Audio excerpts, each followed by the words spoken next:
আসসালামু আলাইকুম everyone, welcome to my page Ropaz kitchen. আজকে রান্না করব পোনা মাছ।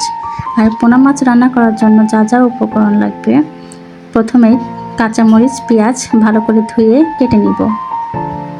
দেন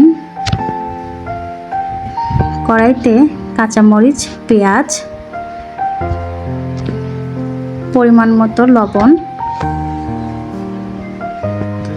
ধনিয়ার গুঁড়া, হলুদের গুঁড়া,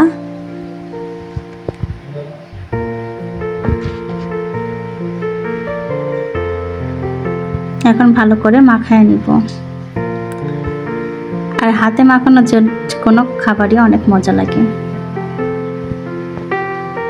এরপর তেল দিব, দেন আবার মাখাবো।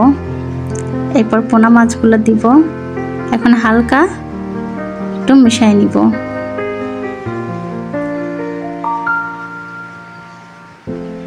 দেন পরিমাণ মতো পানি দিব।